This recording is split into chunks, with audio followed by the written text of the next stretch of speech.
Hello student, welcome to Daksha e classroom.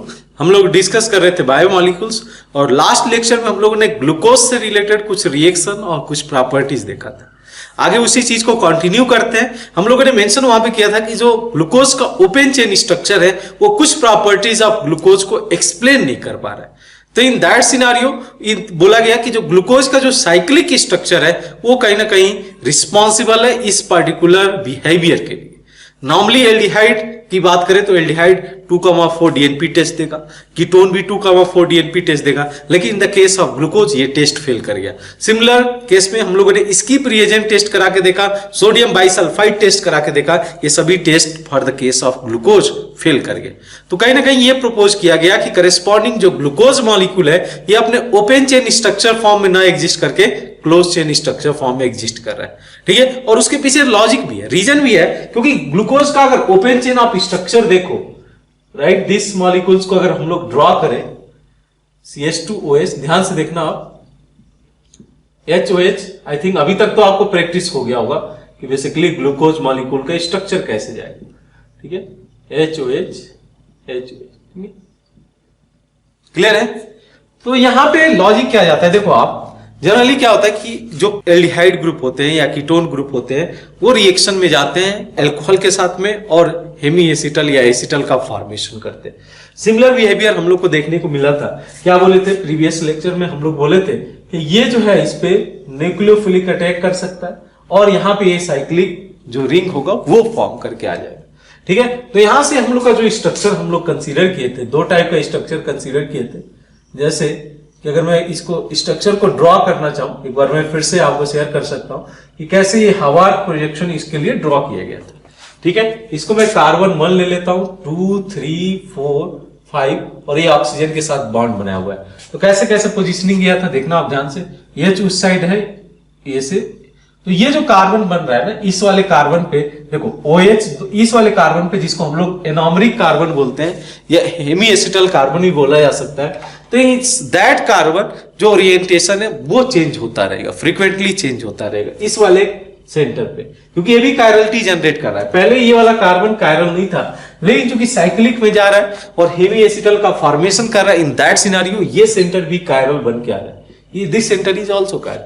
Other की बात करें, कार्बन नंबर 1 ये हो गया। कार्बन नंबर 2 पे बात करें, मैंने बोला जैसे है वैसे ही दिखाओ इसको। OH को आप नीचे दिखा दो अगर आपके राइट हैंड साइड में, और H को ऊपर दिखा दो। यहां पे कैसे दिखाओगे, OH, H, यहां पे कैसे दिखाओगे आप, स्ट्रक्चर ड्रॉ करना, क्योंकि कभी कभी ये स्ट्रक्चर बेस्ड क्वेश्चन फ्रीक्वेंटली पूछ दिए जाते हैं। यहां पे क्या करना, आप जो बल्कियर ग्रुप है उसको ऊपर रख देना, CH2OH। ठीक है, ये आपका स्ट्रक्चर आएगा। और इसकी बात करें तो इसको हम लोगों ने क्या पढ़ा, अल्फा डी। अल्फा क्यों, क्योंकि OH नीचे है, रिंग के नीचे लाइज कर रहा है। प्लेन का जो रिंग का प्लेन होगा उसके OH नीचे लाइज करेगा। यहां पे दो कॉन्फ़िगरेशन पॉसिबल है, उसी की मैं बात करूं। OH को या तो एबव दिखा सकते हो या नीचे दिखा सकते हो। और ये कायरल सेंटर जनरेट हो रहा है रिएक्शन में। अब रिएक्शन के अंदर जब जनरेट हो रहा है नया कायरल सेंटर, तो दोनों प्रोडक्ट बन के आएंगे, दोनों इसमें बन के आएंगे। तो alpha D glucopyranose,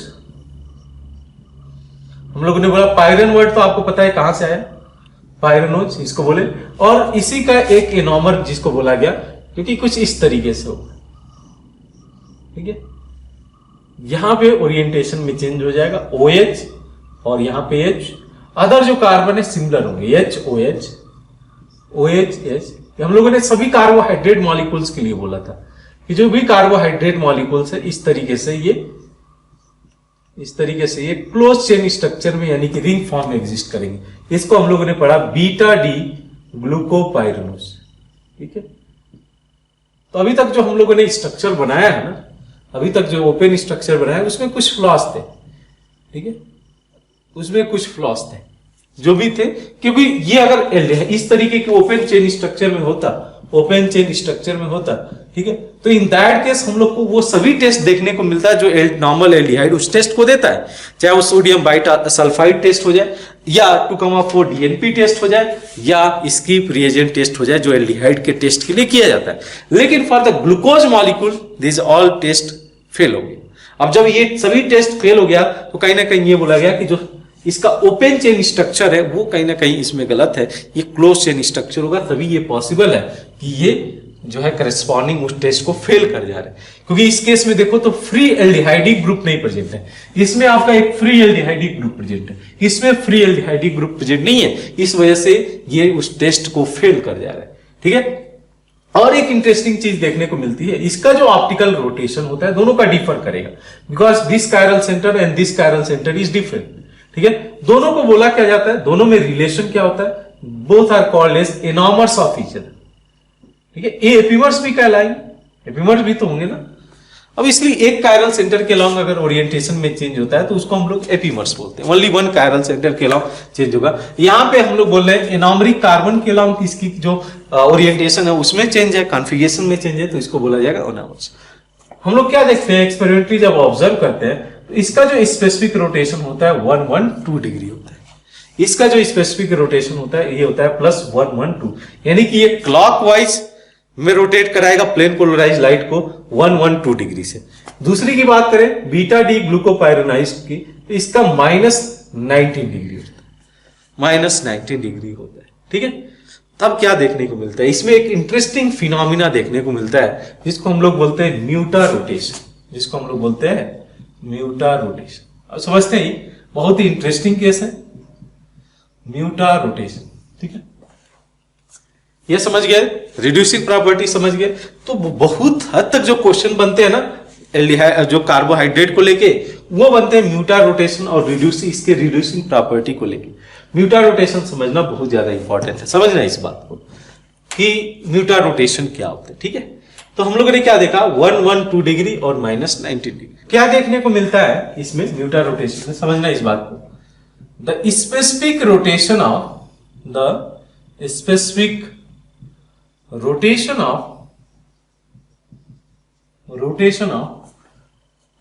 pure form का अगर लिया जाए, ठीक है, pure the specific rotation of, या आप लिख सकते हो, ठीक है, the specific rotation of pure alpha D glucose और beta D glucose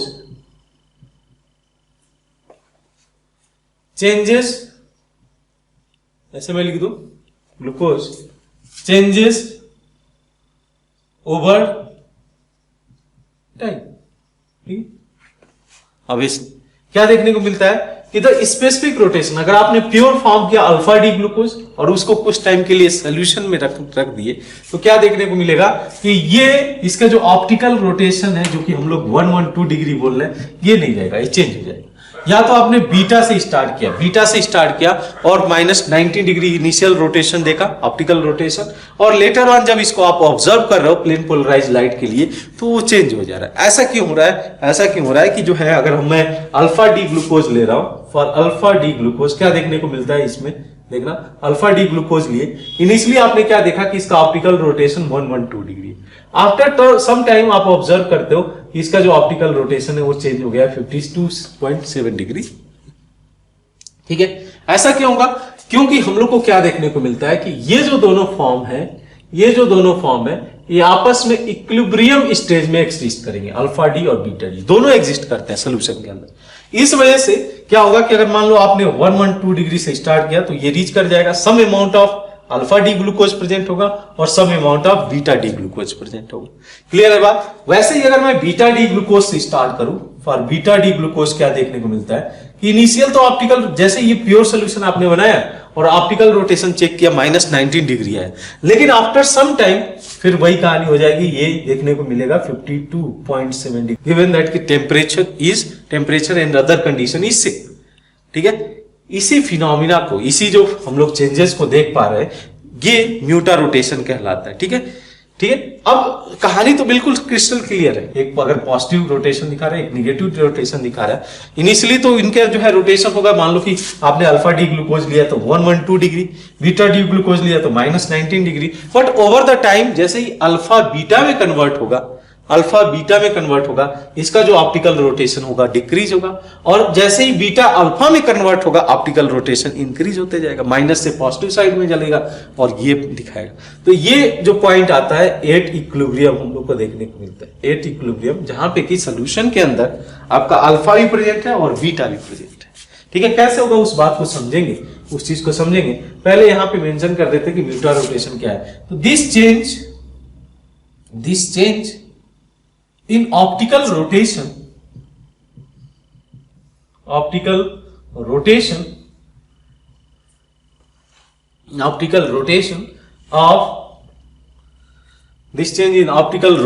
of glucose molecule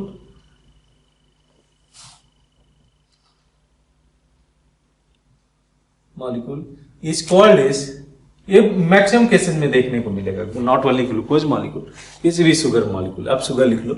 this change in the optical rotation of sugar molecule is called as mutarotation. इसी phenomena को म्यूटा रोटेशन बोलते हैं। समझ में आ रहा है क्यों अकर होगा म्यूटा रोटेशन? क्या मैं बोला हूं कि ओपन चेन स्ट्रक्चर तो है नहीं, लेकिन क्लोज जो चेन स्ट्रक्चर है ये वन फॉर्म से अनदर फॉर्म में कन्वर्ट हो सकता है, दे आर इंटर कन्वर्टिंग। इस फिनोमिना को समझते हैं कि कैसे one form in other form में कन्वर्ट हो जाएगा। इस चीज को थोड़ा सा क्लियरली समझते हैं, ठीक है। मैं अदर कार्बन को नहीं दिखा रहा हूं, इसी पे फोकस कर रहा हूं जो हम लोग का एनोमरिक कार्बन, इसको क्या बोलते हैं? हम लोग बोलते हैं एनोमरिक कार्बन, ठीक है, एनोमरिक कार्बन। अब होगा क्या कि चूंकि ये हेमी एसिटल फॉर्म है, जो एनोमरिक कार्बन है ये हेमी एसिटल लिए हुए है ग्रुप, और हम लोगों ने बोला था प्रीवियस लेक्चर में कि हेमी एसिटल स्लाइटली अनस्टेबल होता है, उतने ज्यादा स्टेबल नहीं होता है। तो क्या देखने को मिलेगा इन द सोल्यूशन ये ओपन स्ट्रक्चर फॉर्म में जाएगा कुछ टाइम के लिए, ये ओपन स्ट्रक्चर फॉर्म गेन करेगा लाइक दिस, ये ओपन स्ट्रक्चर फॉर्म में जाएगा जहां पे CHO आ जाएगा, यहां पे ओरिएंटेशन सेम रहेगा, ठीक है। ये इसका साइक्लिक फॉर्म है, देखना ये इसका साइक्लिक फॉर्म है, ये किस फॉर्म में? ये अल्फा फॉर्म में, अल्फा डी ग्लूकोज है, या आप लिख सकते हो अल्फा ग्लूकोपाइरोनोज, ठीक है, या अल्फा डी ग्लूकोज भी लिख सकते हो। ये क्या हुआ सोल्यूशन के अंदर, ये चला गया अपने ओपन चेन फॉर्म में। अब वंस अगेन क्या देखने को मिलेगा कि ये फर्दर अटैक कर सकता है इस पे, फर्दर चेंजेस। अगर मान लो आपने प्योर अल्फा डी ग्लूकोज लिया, ये गया ओपन चेन फॉर्म में, और जब ये करस्पॉन्डिंग क्लोज चेन होगा तो इसमें अल्फा डी भी बन सकता है और बीटा डी भी बन सकता है। तो क्या देखने को मिलेगा कि ये some amount of beta D glucose भी फॉर्म कर रहा है, ठीक है। कैसे? तो यहां पे आपका आ जाएगा OH और यहां पे आ जाएगा H, इसको हम लोग बोलेंगे बीटा डी ग्लूकोज। फिर से जब साइक्लिक फॉर्म में आ रहे थे हो गया आपका बीटा डी ग्लूकोज। क्लियर है बात? अल्फा डी ग्लूकोज था, alpha D glucose cyclic form में था और ये कन्वर्ट होके फिर से चला गया, ये हेमी एसिटल फॉर्म है। तो अगर ये हेमी एसिटल फॉर्म है तो ऑब्वियसली ये भी इसमें कन्वर्ट हो सकता है, राइट। मैंने इसीलिए रिवर्सिबल साइन दिया है कि जिस तरीके से आपने अल्फा डी ग्लूकोज को बीटा डी ग्लूकोज में कन्वर्ट किया है, वैसे ही beta D glucose alpha D glucose में कन्वर्ट हो सकता है।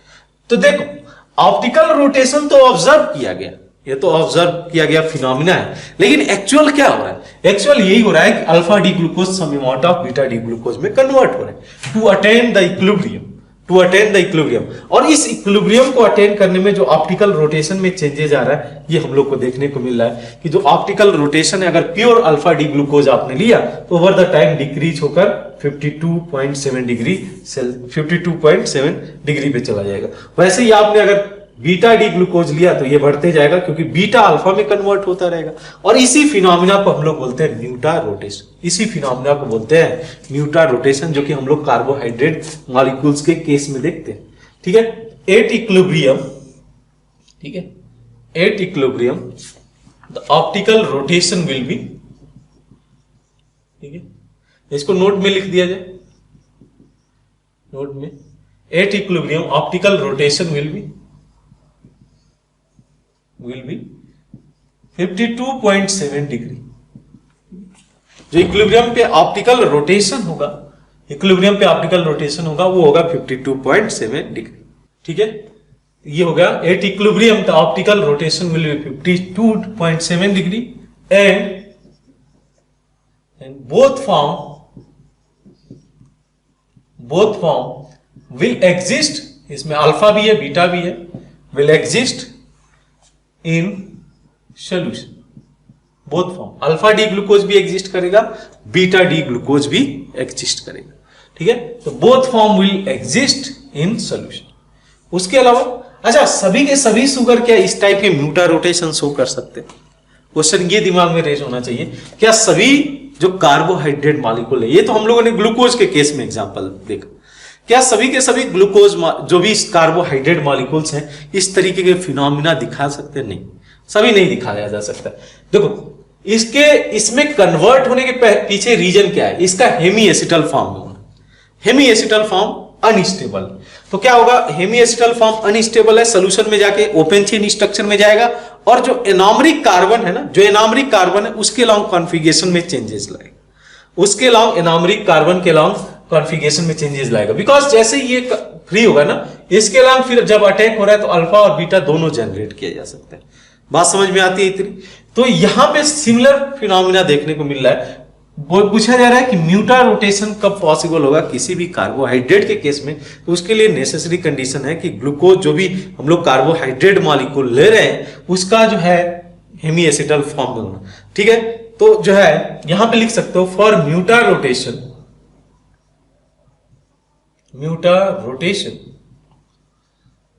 ठीक है, ये इंपॉर्टेंट है। For mutarotation there should be one hemiacetal carbon, hemiacetal, there should be at least one hemiacetal carbon, at least one hemiacetal carbon का presence जरूरी है, ठीक है। तो हेमी एसिटल हो जाए या हेमी कीटल कार्बन हो जाए।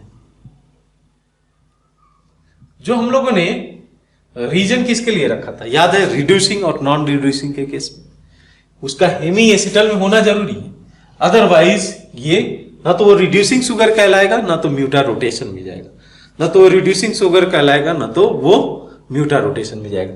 क्लियर है ना? हम लोग किसको बोले थे? सिंपल सा केस है, आप देखना इसको, ये पहचानना बहुत इंपॉर्टेंट है हमारे लिए और आसान भी है कि कौन सा ग्रुप कौन सा जो है हेमी एसिटल फॉर्म रखा है कि नहीं। क्या देखना है आपको? यहां पे सिंपली ये देखना है कि ये तो OR ग्रुप में गया है और सिंपली इस वाले कार्बन पे, एनॉमरिक कार्बन पे आपको देखना है कि OH ग्रुप प्रेजेंट है कि नहीं।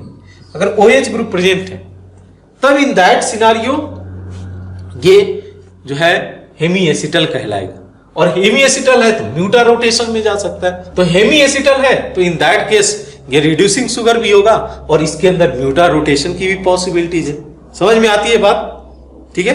तो नेक्स्ट पॉइंट आप लिखना थर्ड वन क्या लिखा जा सकता है? All reducing sugar.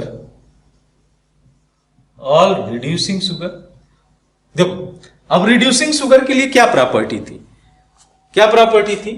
उसको हेमी एसिटल फॉर्म में रहना जरूरी है। तो अगर रिड्यूसिंग शुगर है तो इन दैट केस मैं ये भी तो बोल सकता हूं कि म्यूटा रोटेशन पॉसिबल है, क्योंकि रिड्यूसिंग शुगर के लिए हेमी एसिटल का कंडीशन था और म्यूटा रोटेशन के लिए भी हेमी एसिटल का ही कंडीशन है। तो मैं ये बोल सकता हूं क्या कि all reducing sugar can undergo mutarotation, ठीक है, due to hemiacetal group. Acetal stable होता है, ठीक है, एसिटल स्टेबल होगा, लेकिन जो हेमी एसिटल है वो इजीली वन फॉर्म से अनदर फॉर्म में कन्वर्ट हो सकता है, मतलब साइक्लिक फॉर्म से ओपन चेन फॉर्म में जा सकता है। लेकिन अदर के केस में अगर एसिटल है तो नहीं होगा। यही रीजन था, आप जब याद रखो इस चीज को समझना कि जब हम लोगों ने पेंटा एसीटेट कंसीडर किया था ना, बहुत लोग पूछते हैं इसको कि सर पेंटा एसीटेट के केस में ये बताइए कि ये रिएक्शन क्यों नहीं गया, जो हाइड्रोक्सिल अमीन के साथ जो रिएक्शन कराया गया ये उस रिएक्शन में क्यों नहीं गया। इस चीज को समझते हैं थोड़ा सा। ये था पेंटा एसीटेट, क्या किया गया था यहाँ पे एसीटेट ग्रुप लगा दिया गया था। तो आप समझो इस बात को, सिंपल सा केस है। ये वाला कार्बन एसिटल फॉर्म में है या हेमी एसिटल फॉर्म में? ये वाला जो कार्बन है वो हेमी एसिटल है या एसिटल है? ये वाला एसिटल है। यही रीजन था कि जब ये हाइड्रोक्सिल अमीन रिएक्शन, ऐसा नहीं है कि ग्लूकोज फेल कर गया था, ग्लूकोज ने हाइड्रोक्सिल अमीन के साथ रिएक्ट किया था, हाइड्रोक्सिलामीन के साथ ग्लूकोज का रिएक्शन हुआ था, प्रीवियस लेक्चर में हम लोगों ने कवर किया था। लेकिन जब हम लोगों ने पेंटा एसीटेट लिया था, तो जब इसको हाइड्रोक्सिलामीन के साथ रिएक्शन कराया था, तो यहां पे क्या देखने को मिला था? No reaction. ऐसा क्यों हुआ? बिकॉज ये आपका एसिटल फॉर्म है, ये आपका एसिटल फॉर्म है, और जहां तक ग्लूकोज मॉलिक्यूल की बात करें, ये हेमी एसिटल फॉर्म में है। इस वजह से ये ओपन चेन स्ट्रक्चर में जा सकता है और करेस्पॉन्डिंग हाइड्रोक्सिलामीन के साथ रिएक्ट कर सकता है। ठीक है, तो ये चीज है कि यहां पे केस क्यों हुआ, कि क्यों रिएक्शन क्यों नहीं हुआ? Because this is the acetal. Acetal जो है थोड़ा सा स्लाइटली स्टेबल होता है हेमी एसिटल के रिस्पेक्ट में, और इस केस में हम लोग वही ऑब्जर्वेशन रखते हैं इस केस में। ठीक है, तो इसको आप नोट डाउन कर लो, इसको आप नोट डाउन कर लो। फिर और भी कुछ रिएक्शंस हम लोग देखते हैं ग्लूकोज मॉलिक्यूल के लिए। आगे हम लोग और कुछ रिएक्शन देखने जा रहे हैं जो ग्लूकोज मॉलिक्यूल के साथ देखने को मिलता है। ये भी इंपॉर्टेंट रिएक्शन है। इसके पहले हम लोग ऑलरेडी 9 to 10 रिएक्शंस कवर कर चुके हैं जो ग्लूकोज मॉलिक्यूल देता है। साथ में अब इस रिएक्शंस को भी उसी के साथ ऐड करने जा रहे हैं। तो इसको आप मेंशन कर दो, other reaction of glucose, other reactions of glucose. ये भी इंपॉर्टेंट रिएक्शंस है जो कि फ्रीक्वेंटली पूछ दिया जाता है, अदर रिएक्शन ऑफ ग्लूकोज। तो समझना इस बात को, क्या अदर रिएक्शंस है। जैसे इसमें पहला मैं लिखने जा रहा हूं reaction with ROH in the presence of acidic medium, ROH in the presence of acidic medium. अब ग्लूकोज को कंसीडर किया जाए, मैं इसका साइक्लिक फॉर्म लेता हूं ताकि आपको क्लियर विजुअलाइज हो। HOH, यहां पे HOH, या केवल हम लोग इसी को दिखाते हैं। ठीक है, HOH, क्योंकि इसको दिखाने की जरूरत नहीं, इसकी खास कोई जरूरत नहीं, आप रिप्रेजेंट कर सकते हो। इसको मैं रिएक्ट करा रहा हूं ROH के साथ में in the limited amount 1 mole of alcohol लिया गया इन द एसिडिक मीडियम। तो क्या देखने को मिलता है कि ये जो ग्रुप है ना, OH ग्रुप कंसीडर किया जा रहा है, ये कन्वर्ट हो जाता है OR ग्रुप में। ठीक है, बहुत ही इंपॉर्टेंट है, OR ग्रुप में। अब ये जो है केस कंसीडर करना, क्या क्या चेंजेस यहां पे हुआ है। इस बॉन्ड को बोला जाता है ग्लाइकोसिडिक बॉन्ड, इसको हम लोग बोलते हैं ग्लाइकोसिडिक बॉन्ड। ठीक है, जब एक कार्बोहाइड्रेट अनदर फंक्शनल ग्रुप के साथ रिएक्ट करता है, तो करेस्पॉन्डिंग एक जो नया बॉन्ड फॉर्म करता है दूसरे कंपाउंड के साथ में, उसको हम लोग ग्लाइकोसिडिक बॉन्ड बोलते हैं, यानी कि ग्लाइकोसिडिक लिंकेज बोलते हैं। अब समझना इसमें क्या मॉडिफिकेशन हुआ है। इस कार्बन की बात करें तो ये कार्बन हेमी एसिटल फॉर्म में या एसिटल फॉर्म में, इसके साथ में OR ग्रुप जुड़ा हुआ है, इसी कार्बन के साथ OH ग्रुप अटैच्ड है। तो इसको क्या कंसीडर किया जाएगा? This is the hemiacetal carbon, और यहां पे क्या होगा, ये हेमी एसिटल की जगह पे एसिटल कार्बन में कन्वर्ट होगी। और हम लोग को पता है कि हम लोगों ने अभी जस्ट देखा कि जो प्रॉपर्टी हम लोग देख पा रहे हैं, दो, that is reducing property of carbohydrate and the mutarotation in the carbohydrate, ये बेसिकली देख पा रहे हैं because of the hemiacetal carbon at the carbohydrate molecule, यानी कि ग्लूकोज मॉलिक्यूल। ठीक है, इसी वजह से देख पा रहे थे। लेकिन जब ये ग्लाइकोसिडिक बॉन्ड फॉर्म कर ले रहा है और तब ये कन्वर्ट हो जा रहा है एसिटल फॉर्म में, तो हम लोग को क्या देखने को मिलेगा, ना तो ये रिड्यूसिंग प्रॉपर्टी शो करेगा, ना तो ये म्यूटर रोटेशन शो करेगा। क्लियर है बात? तो यहां पे क्योंकि ये देखो, ये हाइड्रोलाइज नहीं हो सकता, ये स्लाइटली मोर स्टेबल है किससे? हेमी एसिटल फॉर्म से। तो यहां पे मेंशन किया जा सकता है on reaction with ROH in the presence of acidic medium, glucose converted to acetal from hemi acetal। अब इसका रिजल्ट क्या देखने को मिलेगा? ठीक है, इसका रिजल्ट क्या देखने को मिलेगा? The form acetal will neither be reducing sugar, ये तो ना तो रिड्यूसिंग सुगर होगा, नॉर सो म्यूटर रोटेशन, ना ही ये म्यूटर रोटेशन को शो करेगा। Mutarotation means change in optical rotation. अब यहां पे जितना ऑप्टिकल रोटेशन आएगा उतना ही रहेगा, इस कंपाउंड का जितना ऑप्टिकल रोटेशन होगा उतना ही रहेगा, नॉट सो म्यूटा रोटेशन। ठीक है, ऐसा क्यों हो रहा है? क्योंकि जब हेमी एसिटल फॉर्म में था तो ये इजिली ओपन चेन फॉर्म में कन्वर्ट हो सकता था और जो है जो एनॉमरिक कार्बन है उसके लॉन्ग कॉन्फ़िगरेशन में चेंज आ सकता था। ओपन चेन में जाएगा नहीं तो चेंजेस भी नहीं आएगा। जहां तक एसिटल की बात करें, it is not going to change in the open chain form and it is not going to generate any anomeric carbon. Anomeric carbon जिसके लॉन्ग कॉन्फ़िगरेशन में चेंज हो सकता है, ऐसा कुछ नहीं होगा इसमें, क्योंकि ये ओपन चेन फॉर्म में ही नहीं जा सकता है। तो क्या मैंने लिखा, the form acetal form will neither be reducing sugar nor show mutarotation. उसके अलावा इसको हम लोग नेम कैसे करते हैं, ठीक है, this compound, this acetal compound, इसको थोड़ा सा नेम बदल दिया जाता है इसको, दिस एसिटल कंपाउंड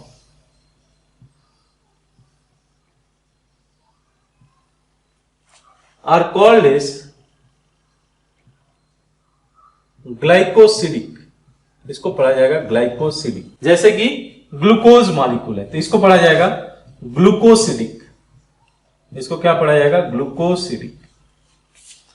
ठीक है, तो इसको कंपाउंड को पढ़ा जाएगा ग्लाइकोसिडिक, एक कॉमन टर्म दे दिया गया। अगर ग्लूकोज है तो ग्लूकोसिडिक, अगर फ्रक्टोज है तो इसको पढ़ा जाएगा फ्रक्टोसिडिक। ठीक है, मैनोज है, अगर ये मैनोज है तो इसको पढ़ा जाएगा मैनोसिडिक। ठीक है, नेम में चेंज हो जाएगा। जैसे यहां पे अगर आर मिथाइल ग्रुप होता तो मैं क्या पढ़ता, मिथाइल, अगर आर मिथाइल होता तब, या जस्ट मैं एल्काइल लिख देता हूं क्योंकि यहां पे मुझे पता नहीं कौन सा ग्रुप है, तो इसको पढ़ा जाएगा एल्काइल अल्फा डी ग्लूकोसिडिक। अब ग्लूकोपाइरानोज नहीं रह जाएगा, इसको पढ़ा जाएगा ग्लूकोसिडिक। समझ में आती है बात, इसको पढ़ा जाएगा ग्लूकोसिडिक। तो नेम इस तरीके से जाएगा। तो क्लियर हो रहा है बात ना ये, कि अगर आप इस पे रिएक्शन कराते हो, चाहे आप AgNO3 इन अपोनिकल सिल्वर नाइट्रेट का ट्रीट करो, टॉलेंस रिएजेंट को ट्रीट करो, या आप जो है इसमें फेलिंग सोल्यूशन ऐड करो या बेंडिक सोल्यूशन ऐड करो, दोनों के केस में आपको टेस्ट नहीं मिलेगा, ये कंपाउंड फेल कर जाएगा क्योंकि एसिटल फॉर्म है। तो ना तो ये रिड्यूसिंग प्रॉपर्टी शो करेगा, ना तो ये म्यूटा रोटेशन को शो करेगा। क्लियर है बात, क्यों? क्योंकि ये एसिटल फॉर्म में चला गया, जैसे इसको रिएक्ट कराया गया है ROH में, एल्कोहल के प्रेजेंस में इन द एसिडिक। ठीक है, कुछ और रिएक्शन देखते हैं, इसको कुछ और रिएक्शन देखते हैं। सेकेंड, रिएक्शन विथ इसके साथ reaction with H2 in the presence of nickel. हम लोग को पता है ये रिड्यूसिंग एजेंट है। अभी तक क्या हो रहा था कि शुगर रिड्यूस कर रहा था, अब हम लोग शुगर को रिड्यूस करेंगे using the hydrogen in the presence of nickel. ठीक है, तो क्या देखने को मिलता है, थोड़ा सा इस रिएक्शन को मैं दिखा देता हूं आपको। CHOH 4 टाइम्स था। ठीक है, रिएक्शन के लिए आप ओपन चेन स्ट्रक्चर रख सकते हो, कोई दिक्कत नहीं, आप ओपन चेन स्ट्रक्चर का यूज कर सकते हो टू शो द रिएक्शन। अब देखो कैसे रिएक्शन होगा अगर हम लोग करें इसमें H2 in the presence of nickel. क्या करेगा, इस वाले जो ग्रुप है ना इसको रिड्यूस कर लेगा और ये भी कन्वर्ट हो जाएगा CH2OH में, यहां पे कन्वर्ट हो जाएगा CHOH 4 टाइम्स, ऐसे ही रहेगा, और ये भी कन्वर्ट हो जाएगा। हम लोग को पता है कि एल्डिहाइड क्या होता है, रिड्यूस होकर एल्कोहल में कन्वर्ट हो जाता है जब hydrogen in the presence of nickel treat किया जाता है। तो यहाँ पे ये कंपाउंड बनाएगा। इस कंपाउंड को हम लोग पढ़ते हैं, this compound is called as सॉर्बिटॉल्स।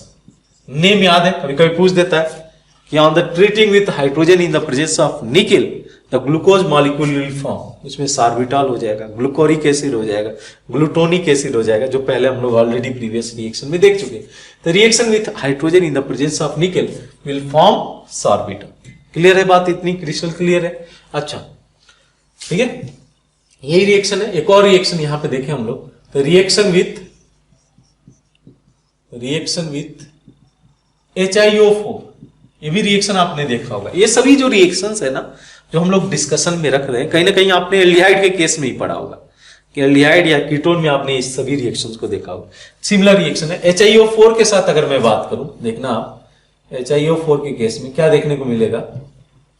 आपको पता है कि इन दैट केस क्या देखते थे, ये वाला जो बॉन्ड है वो ब्रेक कर दिया जाता था, मैं स्ट्रक्चर को दिखा देता हूं आपको विदाउट कॉन्फ़िगरेशन। कॉन्फ़िगरेशन इंपॉर्टेंट नहीं है इस केस में। CH2OH, ठीक है। तो क्या होता था इस केस में, ये बॉन्ड यहां से ब्रेक हो जाता था जब आप HiO4 का यूज करते थे, तो ये बॉन्ड यहां से ब्रेक हो जाता था, ये बॉन्ड यहां से और यहां से ब्रेक किया जाता था। क्लियर है ये बात? तो यहां पे क्या होता था, हम लोग क्या करते थे, एक OH इसको दे दो, एक OH इसको दे दो, एक OH यहां पे दे दो, सिमिलरली एक OH इसको दे दो, एक OH यहां पे दे दो, ठीक है। OH OH OH OH यहां पे, ठीक है। मतलब एक OH इसको यहां से मिलेगा, सभी चीज है यहां से देख लो क्लियरली, ठीक है। तो प्रोडक्ट देखिए इस केस में क्या बन के आएगा, देखिए आप। तो यहां पे अगर मैं बात करूं SCOH है तो ये फॉर्म कर लेगा SC डबल बॉन्ड OH, ठीक है। सिमिलरली इसकी बात करते हैं बीच वाले का, तो CHOH है, इसने आप एक OH इधर ऐड किए, एक OH इधर कर दी। अभी इस केस में क्या होता है कि डिहाइड्रेशन वाटर मॉलिक्यूल एलिमिनेट कर जाएगा और फाइनली किस में कन्वर्ट हो जाएगा, फॉर्मिक एसिड में। जैसे आपने क्या किया है, OH यहाँ पे ऑलरेडी प्रेजेंट है, दो OH आपने ऐड कर दिया, और हम लोग को पता है कि एक कार्बन पे एक से ज्यादा हाइड्रोक्सिल ग्रुप नहीं रह सकता है, यहाँ से वाटर मॉलिक्यूल एलिमिनेट होगा और फाइनली ये कन्वर्ट हो जाएगा किसमें, फॉर्मिक एसिड। फाइनली ये कन्वर्ट हो जाएगा फॉर्मिक एसिड। तो प्रोडक्ट क्या देखने को मिलेगा, ये फॉर्मिक एसिड तो फॉर्म कर रहा है, ये भी फॉर्मिक एसिड फॉर्म करेगा, ये भी फॉर्मिक एसिड, ये भी फॉर्मिक एसिड, ये भी फॉर्मिक एसिड फॉर्म करेगा। तो 5 moles of formic acid form करके आएगा। तो कभी कभी इंटीजर टाइप में पूछ देता है क्वेश्चन कि how many formic acid will form when on treating glucose molecule with HiO4 पर आयोडिक एसिड, जिसको हम लोग बोलते हैं। इसको अगर हम लोग ट्रीट करें ग्लूकोज मॉलिक्यूल के साथ में तो कितने मोल्स ऑफ फॉर्मिक एसिड बनेंगे, 1 मोल्स फॉर्मिक एसिड, और ये जो लास्ट वाला है ना, ये फॉर्म करेगा फॉर्माल्डिहाइड, ठीक है, 1 मोल ऑफ फॉर्माल्डिहाइड। जैसे ऐसे मैं क्वेश्चन पूछ सकता हूं, just assume X mole of formic acid is generated on the reaction of HiO4 with the glucose molecule, and why is the number of formaldehyde formed on the reaction with the HiO4, then find the value of X minus Y। तो in that case simple सा case होता है, करना क्या रहता है आपको, OH OH add कर दो, जितने बॉन्ड ब्रेक करो उतने OH उसके साथ दे दो, जितने भी बॉन्ड ब्रेक करो उतने OH दे दो, और फाइनली क्या करो, अगर प्रोडक्ट के अंदर एक से ज्यादा OH ग्रुप प्रेजेंट है तो वहां से वाटर मॉलिक्यूल को एलिमिनेट कर दो, फाइनली आपको दे देगा क्या, 5 मोल्स ऑफ फॉर्मिक एसिड, और यहां पे इस केस में 1 mole of aldehyde, formaldehyde, formic acid and formaldehyde, ठीक है। तो ये कुछ इंपॉर्टेंट रिएक्शन है, इसको नोट डाउन कर लो। फिर एक और हम लोग इंपॉर्टेंट रिएक्शन देखेंगे ग्लूकोज के केस में, ये पहले आप नोट डाउन कर लो। नेक्स्ट रिएक्शन लिखिए, reaction number 4 in the other reaction of glucose में, that is reaction with phenyl hydrogen. Phenyl hydrogen ये भी एक वेल फेमस रिएक्शन है और फ्रीक्वेंटली जो क्वेश्चन है इससे बनाए जाते हैं। फिनाइल हाइड्रोजन के साथ रिएक्शन किस तरीके से होगा, क्या है फिनाइल हाइड्रोजन, हाइड्रोजन मॉलिक्यूल पता है आपको, NH2 यहां से आप हाइड्रोजन को रिप्लेस करके pH लगा दो, ये होता है हमारा फिनाइल हाइड्रोजन। कैसे रिएक्ट करता है ये बहुत ज्यादा इंपॉर्टेंट है, और यहीं पे थोड़ा बहुत हम लोग मैकेनिज्म के बारे में डिस्कशन रखते हैं। कैसे, देखो आप, ये रहा हमारा ग्लूकोज मॉलिक्यूल CHO, थोड़ा सा इसको मैं डिफरेंट वे से दिखाता हूं यहाँ पे, बिकॉज क्या होगा कि इस केस में हम लोग को इस कार्बन को भी यूज करना पड़ेगा, C1 C2 दोनों कार्बन यहाँ पे यूज करते होते हैं इस पार्टिकुलर रिएक्शन में, ठीक है। इस पार्टिकुलर रिएक्शन में दोनों कार्बन ऐड हो गए, नहीं तो जनरली हम लोग फोकस थे इस एल्डिहाइडिक ग्रुप को लेकर अभी तक रिएक्शन में, लेकिन यहाँ पे 1 2 दोनों कार्बन जो है रिएक्शन में जाएंगे, ठीक है। अब देखना इसमें समझना इस बात को कि इसको ट्रीट किया जाता है फिनाइल हाइड्रोजन के साथ में, PHNH क्योंकि हम लोग को पता है एक न्यूक्लियोफाइल है, और ये न्यूक्लियोफाइल न्यूक्लियोफिलिक अटैक करेगा जो हम लोग का कार्बोनिल कार्बन है, इस वाले। क्लियर है इतनी बात, कार्बोनिल कार्बन से। और फाइनली होता क्या है इस केस में, हम लोग क्या देखते हैं कि वाटर मॉलिक्यूल एलिमिनेट कर सकता है।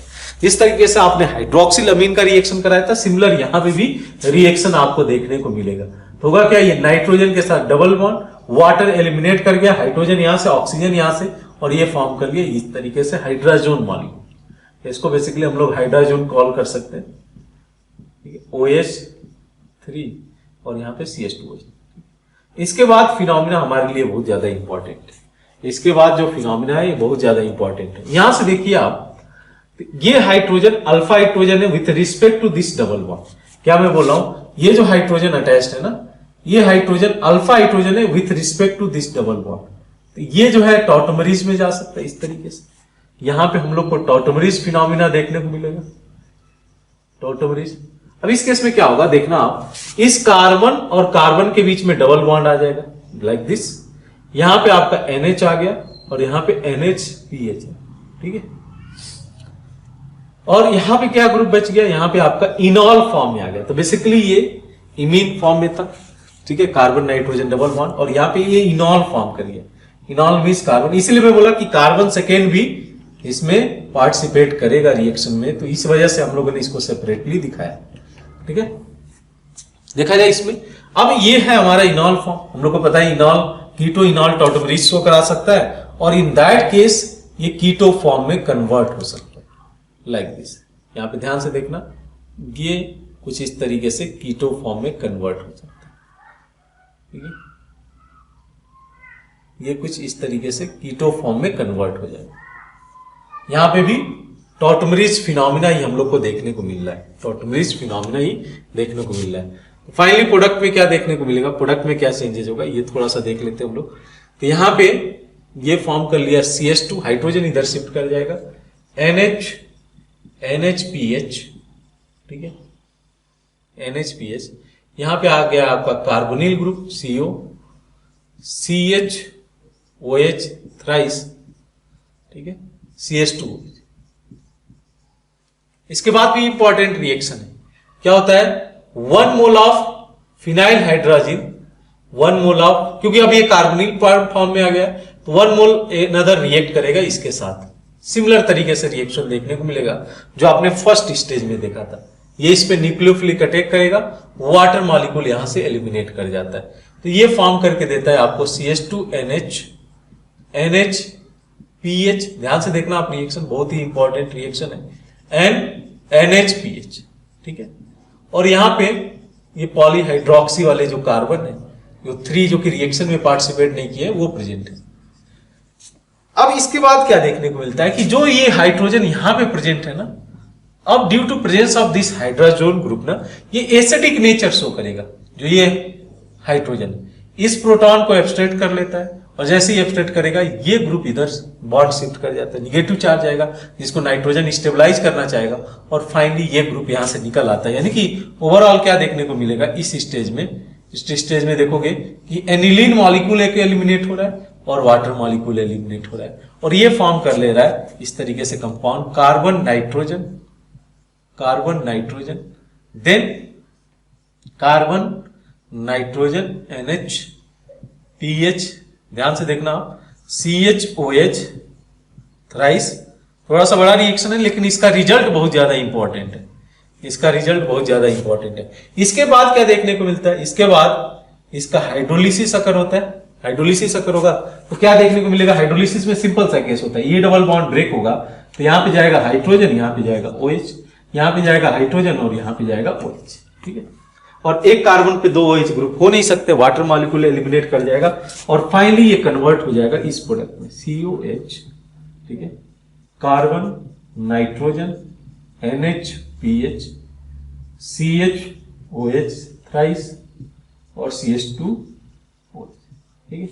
इसके बाद क्या होगा, फिर से ये एल्डिहाइडिक ग्रुप में आ गया ना, फिर से ये अपने एल्डिहाइडिक ग्रुप में आ गया, तो फिर से जो फिनाइल हाइड्रोजन है तो फिर से अटैक कर सकता है, फिर से न्यूक्लियोफिलिक अटैक करेगा इस कार्बन पे, वाटर मॉलिक्यूल यहां पे भी एलिमिनेट करेगा, वाटर मॉलिक्यूल यहां पे भी एलिमिनेट करेगा, और ये फॉर्म कर जाएगा this compound CH double bond NH-PH आ गया, और ये कार्बन नाइट्रोजन NH-PH, यहां पे आ गया CH-OH थ्राइस CH2, ठीक है। ये कंप्लीट फॉर्मेशन है, इसको हम लोग बोलते हैं this molecule is called as osazone molecule, this molecule is called as osazone molecule. Process फिर से क्रिस्टल क्लियर है, समझा दे एक बार। ये रहा हमारा फिनाइल हाइड्रोजन जो कि न्यूक्लियोफिलिक अटैक किया एल्डिहाइडिक ग्रुप पे, और ये हाइड्रोजन कंपाउंड फॉर्म किया। यहाँ पे हम लोग टॉटोमरीज देख सकते हैं। डबल बॉन्ड के रिस्पेक्ट में यहाँ पे अल्फा हाइड्रोजन है जो कि हम लोग को टॉटोमरीज दिखाएगा। टॉटोमरीज से ये इनॉल फॉर्म में कन्वर्ट हुआ जो कि फर्दर टॉटोमरीज में जा सकता है। मतलब 2 स्टेप आपको टॉटोमरीज देखने को मिल रहा है, ठीक है, 2 स्टेप में आपको टॉटोमरीज देखने को मिल रहा है। यहां से टॉटोमरीज में गया तो यहां पे फॉर्म किया कीटो फॉर्म, जो कि वंस अगेन फिनाइल हाइड्रोजन के साथ रिएक्ट करके हाइड्रोजन फॉर्म कर रहा है। अब ये जो हाइड्रोजन है ना यहाँ पे जो प्रेजेंट है, ये एसिडिक हाइड्रोजन है। ये जो हाइड्रोजन है एसिडिक हाइड्रोजन है। बेस उसको एब्स्ट्रैक्ट करेगा और बेस एब्स्ट्रैक्ट करके करेस्पॉन्डिंग जो ग्रुप यहां से एलिमिनेट होगा 1 मोल ऑफ एनिलीन और वाटर एलिमिनेट कर जाएगा। हाइड्रोलिसिस होगा, इसका इमीन का हाइड्रोलिसिस होगा और ये कन्वर्ट हो जाएगा फिर से एक एल्डिहाइडिक ग्रुप में। अब इस एल्डिहाइडिक ग्रुप पे वंस अगेन जो रिएक्शन हो सकता है फिनाइल हाइड्रोजन का 1 मोल ऑफ फिनाइल हाइड्रोजन और ये फाइनली ये फॉर्म कर लेगा ओजाजोन।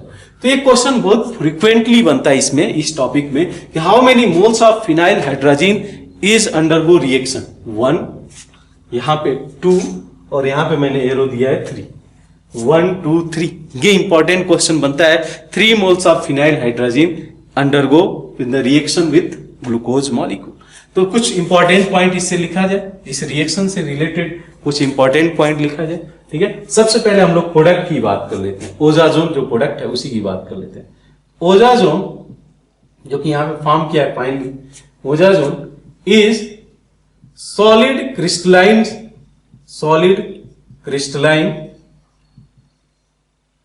जो होगा ओजाजोन फॉर्म करके आएगा solid crystalline having sharp melting point. इसका जो मेल्टिंग पॉइंट होगा ना वो शार्प होगा, having sharp melting point.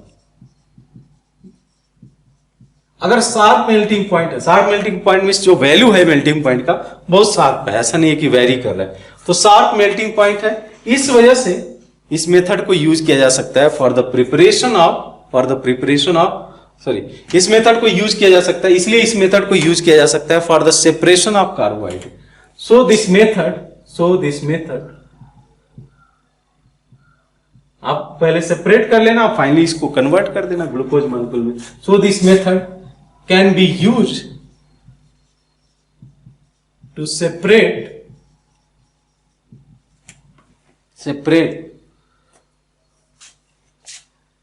so this method can be used to separate carbohydrates. अगर कार्बोहाइड्रेट को सेपरेट करना है तो ये मेथड फॉलो करो, ओजाजोन में कन्वर्ट करो जो कि सॉलिड क्रिस्टलाइन फॉर्म करेगा, उसका शार्प मेल्टिंग पॉइंट होगा, मेल्ट करके आप जो है सेपरेट आउट कर सकते हो और फाइनली उसको आप कन्वर्ट कर देना फिर से ग्लूकोज मॉलिक्यूल में या जो भी होगा फ्रक्टोज मॉलिक्यूल में। एक और इंटरेस्टिंग चीज आती है इस केस में, ठीक है, ये समझना रिएक्शन से related. 3 moles of phenyl hydrogen, total 3 moles react किया है। ये क्वेश्चन बन जाता है इंटीजर टाइप के लिए। 3 moles of phenyl hydrogen reacted,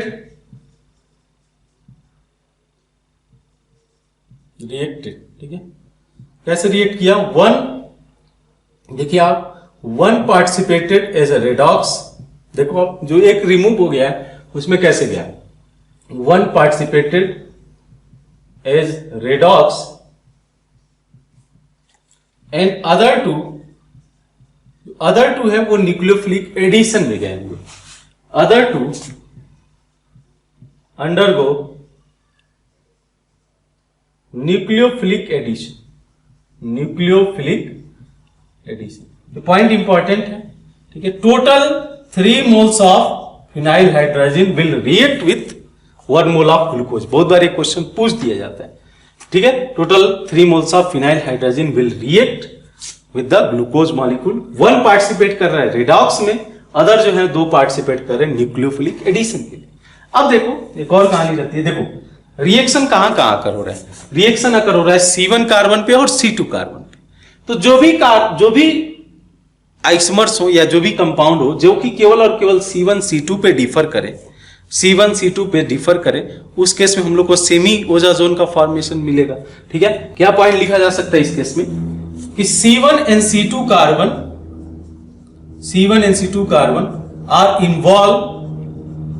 are involved in osazone formation, ठीक है, C1H2 carbon are involve in osazone formation. So क्या देखने को मिलेगा? अब देखो, ग्लूकोज, फ्रक्टोज और मैनोज की बात करें, ग्लूकोज, फ्रक्टोज और मैनोज कहां पे डिफर करते हैं? C2 कार्बन के अलाउंग ही डिफर करते हैं, ठीक है, C2 कार्बन C1C2 के अलाउंग कार्बन डिफर करते हैं, ऐसे लिखा जा सकता है। सो carbohydrates which differ along C1 and C2 only will give same osazone form करके देंगे। अगर जो भी दो कार्बोहाइड्रेट है और वो डिफर कर रहे हैं C1 और C2 के अलावा, तो हम लोग को क्या देखने को मिलेगा? सेम ओजाजोन का फॉर्मेशन देखने को मिलेगा। जैसे एग्जांपल की बात करें, आप एक बार स्ट्रक्चर इन सबका देखना। जैसे एग्जांपल की बात करें तो ग्लूकोज हो जाए, glucose, mannose and fructose give same osazone, ठीक है, सेम ओजाजोन। क्योंकि ग्लूकोज, मैनोज और फ्रक्टोज में कहां पे डिफरेंस आएगा? इनका डिफरेंस आएगा C2 कार्बन को लेके, C1 कार्बन को लेके, ठीक है। तो जो भी C1 और C2 कार्बन पे केवल डिफर करे वो सेम ओजाजोन का फॉर्मेशन करेंगे, ठीक है। बात समझ में आती है? Same number of carbon atom but differ करें C1 और C2 कार्बन के अलावा, तब इन दैट केस ओजाजोन। जैसे ग्लूकोज मॉलिक्यूल हो गया, मैनोज के केस में अगर देखा जाए तो एक दूसरे के C2 एपीमर है, C2 एपीमर में कार्बन नंबर 2 के अलाउंग डिफर करते हैं। सिमिलरली अगर मैं ग्लूकोज और फ्रक्टोज की बात करूं तो एक कीटोज है और एक हेक्सोज है, लेकिन इसका जो डिफरेंस होगा ओरिएंटेशन में कार्बन नंबर 2 के अलाउंग ही होगा, कार्बन नंबर 2 पे। तो फ्रक्टोज और ग्लूकोज भी सेम ओजाजोन का फॉर्मेशन करेगा। देखेंगे फ्रक्टोज के रिएक्शन भी देखेंगे। तो ये तो ओवरऑल हम लोग का जो रिएक्शन है ग्लूकोज मॉलिक्यूल्स का, यहीं पे हम लोग फिनिश करते हैं। आगे जब ये पॉलीमर में किस तरीके से इन्वॉल्व होगा डिफरेंट पॉलीमर्स में, जैसे कि सेलुलोज मॉलिक्यूल हो गया, ग्लाइकोजन हो गया, या स्टार्च में किस तरीके से ग्लूकोज इन्वॉल्व होगा, वहां पे एक बार और डिस्कशन में आएगा। तो नेक्स्ट लेक्चर में मिलते हैं with the reaction of fructose, जहां पे फ्रक्टोज की प्रॉपर्टी, फ्रक्टोज के प्रिपरेशन एंड फ्रक्टोज के रिएक्शन पे डिस्कशन जाएगा। तो आप इसको नोट डाउन कर लो और फिर मिलते हैं हम लोग नेक्स्ट लेक्चर में। Thank you.